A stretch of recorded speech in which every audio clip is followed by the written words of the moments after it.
Сәлеметсіздер ме? Бүгін өздеріңізге азық-түлік жайынан шертіліп жатқан әңгімемізде көкөністердің шипалық емдігі туралы тоқталайық. Осының ішінде таныстырылатын көкөнісіміздің біреуі чалқан.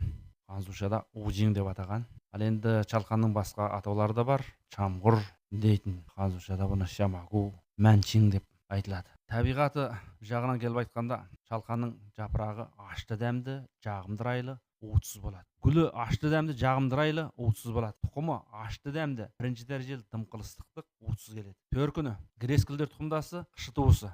2 жылдық шөптектес өсімдік. Тұлғалық ерекшелігіне келетін болсақ, сабағының биіктігі 100 см шамасында болады. Етті, түйнек тамырлы, тамыр еті ақ түсті немесе сарғыш түсті болады. Тітіркендіргіш дәмі жоқ, сабағы тік өседі. Негізгі жапырағы шатырбас қауырсынды немесе күрделі жапырақ, төбесі ойық немесе ұсақ жапырақ. Жиегі толқын тәріздес, таяз айрықты, жапырағының астында ақ түсті өткір кенді түктері болады. Шашақты гүлшоғыры төбесіне өседі. Гүл тостағаншасы ұсақ, дөңгелек гүл жапырақшасы сары түсті, қандауыр тәрізді, жемісі таспа тәрізді болады. Құмы шар тәрізді, сарғыш, қоңырқай келеді. Наурыз, сәуір айларында гүл ашады. Мамыр, маусым айларында жеміс береді. Тез пысады немесе тұздаған көкөніс дайындағанда қолданылады. Бұны малға да жем ретінде істетеді. Суық таулы өңірлерде астық ретінде пайдаланады. Ішіндегі ерекшелік жағынан алып айтқанда, чалқанның астыңғы ұрғысы мен негізгі тамырының үстіңгі бөлігі үлкейіп, етті тамыр қалыптастырады. Етті тамыры жалпақ, көніс тәрізді болады. Ақ немесе күлгін түсті болады. Яғни ақ немесе шар тәрізді солғын сары түсті болады. Қоректік өсу мезгіліндегі сабағы қысқа,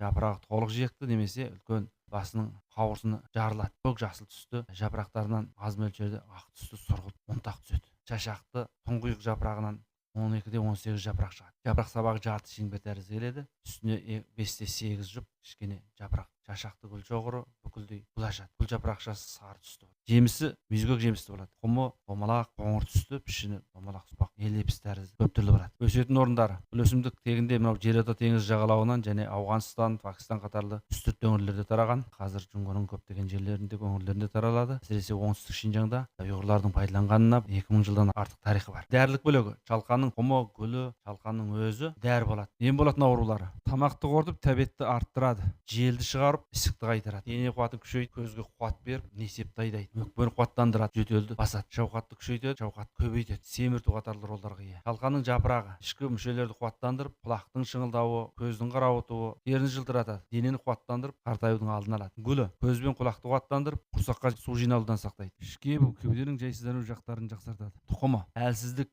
көру қуатының төмендеуі, шаршау сияқтыларға ем болады. Чалқанның басты құрамы: чалқанның құрамында ақуыз, май, қант, крахмал, минерал заттар, түрлі дәрумендер болумен бірге дәрумен пипи, дәрумен Б1, дәрумен Б2 сияқтылар мол болады. Көңіл бөлетінсіздер: чалқан мен шомыртты парықтау керек. Чалқанда, шомыртта крескүлдер тұқымдасы әрі формасы бір-біріне өте ұқсап кетеді. Шеңбері шар тәрізді екі түрлі өсімдік парықты келеді. Чалқан қышы туысы, шомырт чалқанның туысы. Екеуінде азықтық үшін істетеді. Чалқанның еті қатты, су құрамы аз. Чалқан пысқан кезде еті шама жұмсақ келеді. Шомырт пысқаннан кейін езіліп жылдап кетеді. Екеуінің дәрілік азықтық құны жағынан алғанда ерекше жақын келеді. Сыртқы пішіні мен тұтас тұлғасы ұқсамайды. Қолдану жағына келетін болсақ, қара теміреткіге істеткен кезде суға қайнатып, сорпасын ішеді. Өзін чикідей жесе де болады. Екіншіден, өкпе туберкулезіне және дене әлсіздігіне істеткен кезде пысып жетілген чалқан жапырақтарын түбінен кесіп, чалқанның ортасын қасықпен ойып, үстіне кішілеу ыдыс төңкеріп, 48 сағаттан кейін ойылған орынға жиналған шырынды алып, оған лайықты мөлшерде қара шекер қосып, бір ретте бір қасықтан күніне 3 уақыт ішіп отырады. Бұл өкпе туберкулезі және өкпенің әлсіздігіне қолдану әдісі. Үшінші, уланудан ісінуге істету.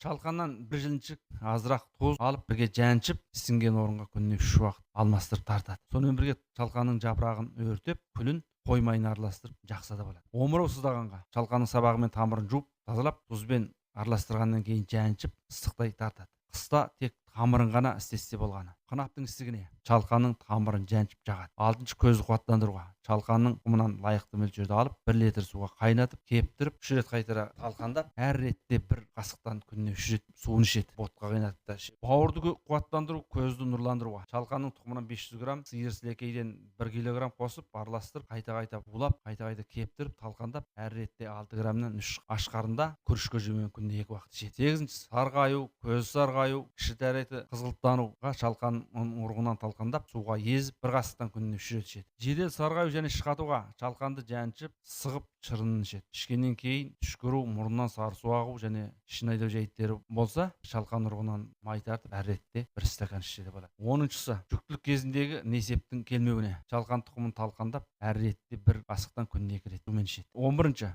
қастың түсуіне шалқанның тұқымынан 120 граммды қуырып талқандап алып сірке сумен жағады. 12-ші шалқан суына зәйтүн майын қосып күйікке жақса өте пайдалы болады. 13-ші шалқанның суын іші картеюді кешеуілдетеді, бауырдағы бөгеттерді арылтады. 14-ші шалқанның суымен шашты жуса шаштың түсуінің алдын алып шашты өсіреді. 15-ші қайнатылған шалқан суымен бет жуса беттегі дақтарды кетіреді. 16-ші шалқан суына бал немесе бадам майын қосып жылы күйінде құлаққа тамызса құлақ абынуын және құлақ ауруына шипа болады.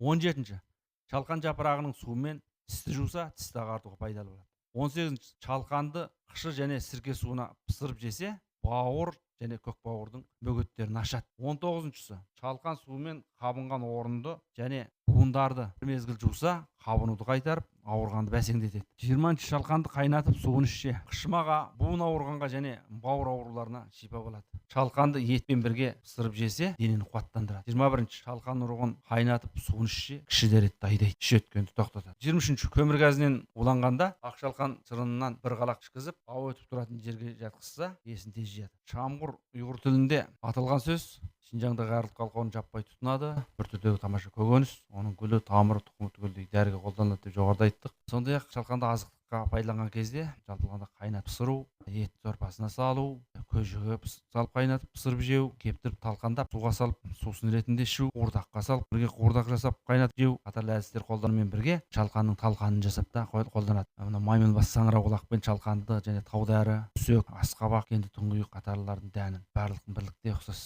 мөлшерде алып асқазанды қуаттандыратын сілтілік азықтар арқылы жасайды. Былайша айтқанда сілтілік азықтар асқазанды нашар адамдар үшін алып айтқанда денсаулыққа пайдалы сілтілік жемектерді көп тұтынғанда асқазан қышқылын көп арттырып жібермейді. Уақыт байланысымен сабағымыз осыраға дейін. Көріскенше күн жақсы болғай.